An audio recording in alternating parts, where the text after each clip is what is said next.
우선 메타 플랫폼스와 같은 경우에도 이름도 바꿨잖아요. 메타로 바꿨는데 왜 이렇게 아바타, 메타버스 이런 거를 강조를 하느냐. 지금 또 여러 가지 하고 있는 것 같은데 새로운 SNS도 또 출시를 하셨고 그리고 여기에 더해서 이제 인스타그램도 잘 되고 있는데 메타버스를 얘기를 하는 이유가 제가 봤을 때는 확실히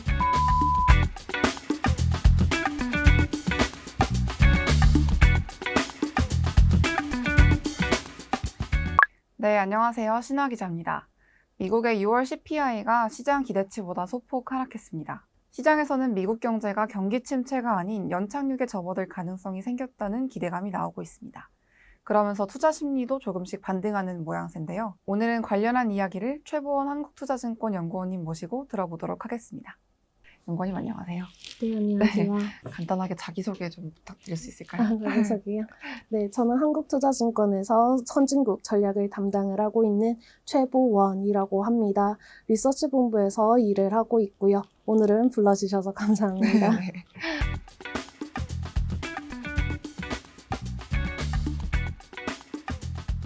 그러면은 저희가 바로 미국 증시 전망 이야기부터 들어보도록 하겠는데요. 일단 연구원님 제가 오시기 전에 쭉 쓰신 그동안 리포트를 좀 살펴봤는데 아무래도 남은 하반기 동안 선진국 증시 전망을 좀 긍정적으로 보시는 것 같더라고요.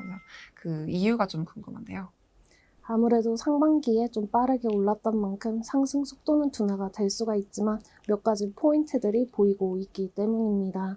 아무래도 점도표가 상향이 되었다라는 점, 그리고 경기와 같은 경우에는 조금은 둔화 국면으로 접어들 수가 있지만 확실히 실적 측면으로 보았을 때는 대형 기업들의 매출 성장 기대감이 점차 높아지고 있다라는 점, 여기에 더해서 비용 부담을 높였던 요인들이 완화되고 있다라는 점에서 EPS가 조금 더 상향될 수 있겠다라는 측면이 반영이 되고 있습니다.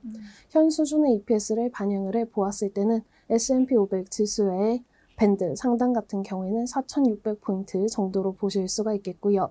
연말에 조금 더 오른다라고 하면은 아무래도 내년 상반기 정도에는 4,800 정도도 기대를 해볼 수 있겠다라는 측면 말씀을 드립니다. 네. 달러 같은 경우는 아무래도 이제 금리 인상이 중단된다는 쪽에 무게가 실리면서 강세를 쭉 보여왔는데 이제 좀 약세 국면으로 접어들지 않겠냐 이런 분석들이 많이 들리더라고요. 근데 연구원님은 달러 같은 경우는 좀 어떻게 보고 계시는지요?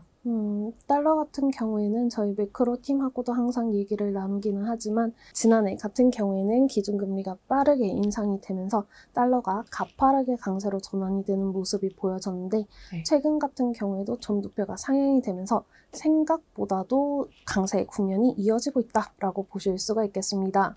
하지만 기준금리 인상 사이클 후반에 접어들었고 궁극적으로 인상이 중단이 된다라고 하면은 달러 강세압력은 조금 더 약화가 될 수 있다라는 측면으로 봐주시면 더 좋으실 것 같습니다. 네. 그 연준의 금리 인상 전망은 어떤 사이클에 접어들었다고 보시는지요? 네, 아무래도 인상이 계속해서 진행이 되기보다는 어느 정도 마무리 국면에 진입을 하고 있구나라고 보실 수가 있겠습니다. 점도표가 이번에 상향된 것도 한번 살펴보시면 1회, 많게는 한 2회 정도 추가 인상이 가능하겠구나라는 측면이 반영이 되고 있는데요. 저희 리서치 본부에서도 그렇고 그리고 여기에 추가적으로 저희가 패드와치라든지 다른 지표들도 한번 살펴보시면 시장은 아무래도 1회 정도의 인상 가능성을 높게 반영하고 있다라고 봐주실 수가 있겠습니다. 즉 인상 사이클 같은 경우에는 하반기에도 추가적으로 인상 가능성은 언급이 될 수가 있지만 사이클 자체는 후반에 접어들었다 이렇게 봐주시면 더 좋으실 것 같고요. 네, 1회 인상 정도를 전망하신다고 말씀하셨고요.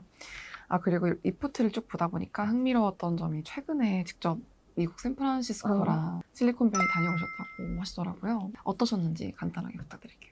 저희가 한 14개 정도 방문을 했는데 그 중에서 한 11개 정도의 기업들 조금 더 이제 의미가 있겠다 싶어서 해당 기업들 위주로 좀 적어봤습니다. 네. 그런데 우선 이 자료를 좀 적었던 이유 그리고 방문을 드렸던 이유부터 살펴보실 수가 있겠는데요. 아무래도 미국 같은 경우에는 이 한국에서도 해외 투자를 가장 많이 하는 국가로 보실 수가 있겠고요. 국가 비중으로 보셔도 90% 이상이 투자를 하는 국가다라고 보실 수 있겠습니다. 그런데 해당 기업들 중에서도 상위 기업들을 한번 살펴보시면 거진 인제 테슬라라든지 엔비디아와 같이 대표적인 성장 기업들이 포함이 되어 있고요. 해당 기업들이 이제 밀집을 해 있는 지역이 샌프란시스코다 보니까 그쪽 지역을 방문을 하고 왔습니다. 네. 직접 가서 보시니까 그 기업들 중에서 특히 조금 인상 깊었던 곳이 있으시던가요? 아무래도 저희가 이제 여러 군데를 방문을 해서 어떤 식으로 좀 카테고리를 구분할까라고 보다 보니까 우선 대형 성장 기업들을 좀 방문을 했다라고 말씀을 드릴 수 있을 것 같아요. 네네. 그 중에서도 최근에 이제 이슈가 되고 있는 전기차 업체들 그리고 반도체와 관련된 기업들을 방문을 했고요. 해당 기업들을 방문을 했을 때는 크게 좀 두 가지를 좀 인상 깊게 봤다라고 말씀을 드릴 수 있을 것 같습니다. 우선 첫 번째로는 확실히 이 성장 여력에 대해서는 정말 성장 기대감 자체는 높게 평가를 하고 있구나, 기업들과 같은 경우에도 자신감이 있구나라는 거를 좀 알 수가 있었고요. 그리고 여기에 더해서 두 번째로는 공통적으로 문제로 제시를 하고 있는 게 있더라고요. 아무래도 공급망 안정화에 대해서는 조금 더 앞으로도 이어나가야 할 과제다라는 측면을 얘기를 했습니다. 그런 측면을 좀 볼 수가 있는 시기였습니다. 네. 정책에 대해서는 각 기업들의 반응이 좀 어떻던지도 궁금한데요. 네, 아무래도 정책 같은 경우에는 지난해까지만 해도 어느 정도 부정적, 긍정적 영향을 주로 얘기를 해왔었거든요. IR 그리고 컨퍼런스 콜도 한번 들어보시면 그런 내용들이 많았었는데 최근 같은 경우에는 확실히 지리적 이점을 확보를 할 수가 있다라는 측면을 여러 기업에서 공통적으로 얘기를 하는 모습이 보여졌습니다. 그러한 상황이었던 만큼 아무래도 미국 기업들 그리고 미국에 위치하고 있는 기업들과 같은 경우에는 대표적으로 과거에는 이제 적으로 이렇게 이제 대응을 하기보다는 확실히 함께 나가야 되는 협업을 늘리겠다라고 얘기를 하는 기업들이 많았다라는 측면 함께 봐주시면 좋으실 것 같습니다. 네. 이번에 전기차 기업들을 좀 탐방하고 오셨다고 했는데 테슬라 같은 경우 국내 개인 투자자분들이 워낙 많이 투자하시는 종목이기도 하고 최근에 주가가 많이 올라서 요즘 많이 언급되고 있는데 추가적인 주가 상승 여력이 있다고 보시는지도 궁금한데요. 아무래도 테슬라 같은 경우에는 자동차 담당자 분들이 좀 이제 커버를 해주시기 때문에 뭐 상승률은 몇 퍼센트 이렇게 말씀을 드리기는 좀 힘든 기업입니다. 네. 하지만 전기차 산업 그리고 관련 기업들과 관련을 해서는 미국 정부들의 이제 정책이 어느 정도 과거 대비로 조금 더 긍정적으로 반영이 되고 있다라는 점, 그리고 저희가 방문을 했던 기업들에서 공통적으로 얘기를 한 사항이 있더라고요. 확실히 미국 내에서도 전기차 수요가 빠르게 높아지고 있고 관련한 수요 자체가 향후에도 좀 높아질 것으로 예상을 한다라는 점, 여기에 더해서 이 기업들 같은 경우에는 올해는 이 재고 소진에 초점을 두고 있지만 내년 같은 경우에는 아무래도 공급을 늘리는 측면을 강조를 공통적으로 하고 있는 환경인 만큼 그러한 환경에서는 아무래도 큰 기업들 그리고 전기차 업체들 같은 경우에는 장기 성장 여력 자체는 조금 이제 저희 내부적으로도 그리고 외부적으로도 높게는 평가가 되고 있다라고 보실 수 있겠습니다. 네. 역시 최근에 많이 올랐던 종목으로 언급할 수 있는 게 엔비디아 같은 경우. 엔비디아도 가서 직접 보시고 오시니까 좀 어떠시던가요? 엔비디아 같은 경우에는 저희가 이제 내부를 다 둘러봤다라기보다는 미팅을 진행을 했다라고 말씀을 드릴 수 있겠는데요. 아무래도 최근에 워낙 이제 질문들을 공격적으로 좀 받으시다 보니까 좀 조심스러운 모습들은 보여지시더라고요. 하지만 이 반도체 수요 자체가 정말 다각화가 되고 있다. 그러한 측면에서는 엔비디아는 역할을 할 수 있을 것이다 라는 측면에 여러 번에 걸쳐서 좀 강조를 했던 만큼 그런 부분에서는 엔비디아는 엔비디아구나 라는 측면을 좀 볼 수가 있었습니다. 네. 중소형 기업들도 갔다 오신 게 눈에 띄는데 트윌리오, 아사나, 유사나 헬스, 코지 글로벌 이 정도로 다녀오셨다고. 중소형 업체들 같은 경우에는 아무래도 지난해 상당히 좀 부진했던 업체들입니다. 그리고 해당 기업들 중에서도 방금 말씀 주셨던 트윌리오 같은 경우에는 2020년 코로나19 발발 직후에는 아무래도 이제 상당히 좀 주목을 받았던 업체인데 최근 같은 경우에는 광고 수익에 대한 회복 기대감이 좀 낮아지면서 조정을 좀 크게 받았던 업체입니다. 하지만 해당 기업들을 한번 살펴보시면 중소형 업체들은 6월에 빠른 반발 매수가 좀 유입이 되었었는데요. 저희가 방문을 했을 때도 그 방문 전후로 해서 주가가 너무 빠르게 뛰더라고요. 왜 그럴까라고 좀 확인을 해보다 보니까 아무래도 아직까지는 이 경쟁이 심화가 되고 있다라는 측면은 이어지고 있었는데 여기에 더해서 워낙 좀 많이 빠졌던 만큼 그 중에서도 확실한 경쟁력을 보유를 한 업체들과 같은 경우에는 중소형주 위주로 반발 매수가 유입이 될 때 빠르게 유입이 되는 모습이 보여졌습니다.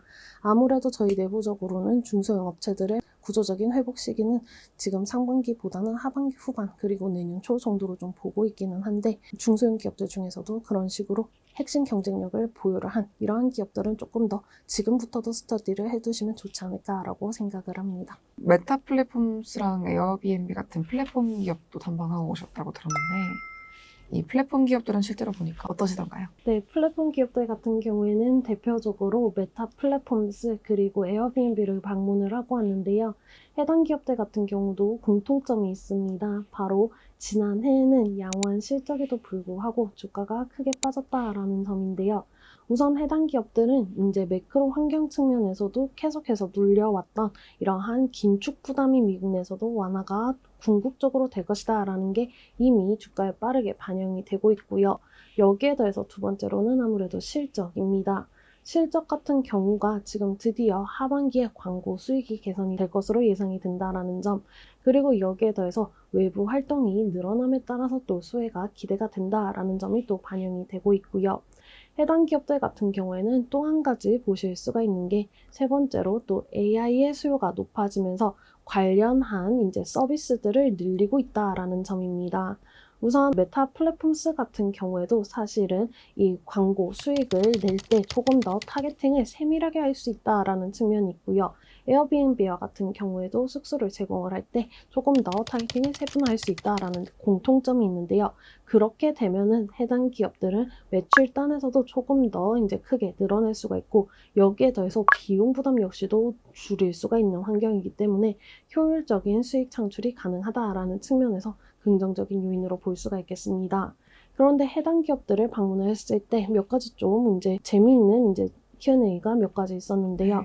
우선 메타 플랫폼스와 같은 경우에도 이름도 바꿨잖아요. 메타로 바꿨는데 왜 이렇게 아바타, 메타버스 이런 거를 강조를 하느냐. 지금 또 여러 가지 하고 있는 것 같은데 새로운 SNS도 또 출시를 하셨고 그리고 여기에 더해서 이제 인스타그램도 잘 되고 있는데 메타버스를 얘기를 하는 이유가 제가 봤을 때는 확실히 좀 새로운 컨텐츠의 한 영역으로 보고 있다라는 느낌이 있더라고요.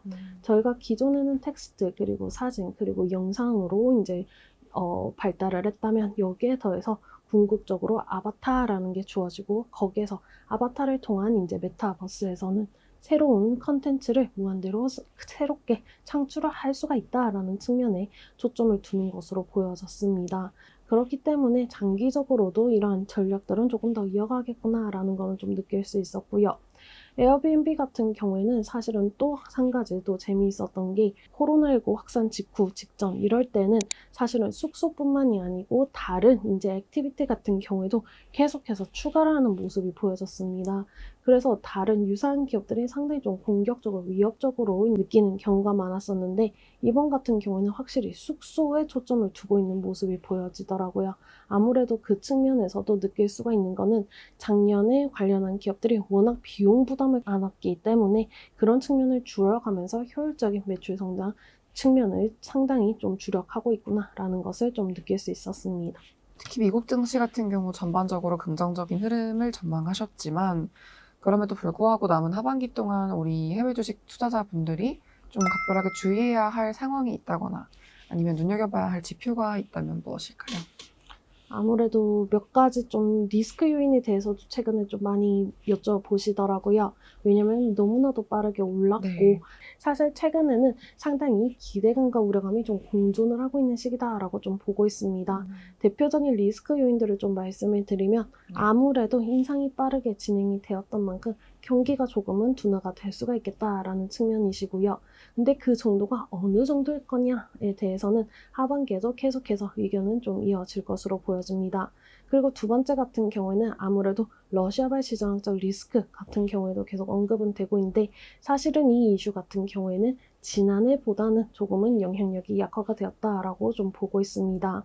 그리고 세 번째 같은 경우에는 아무래도 미국과 중국의 갈등인데요. 이 요인과 같은 경우에는 사실은 이 단기적인 요인보다도 장기적으로 이어질 것으로 예상을 합니다.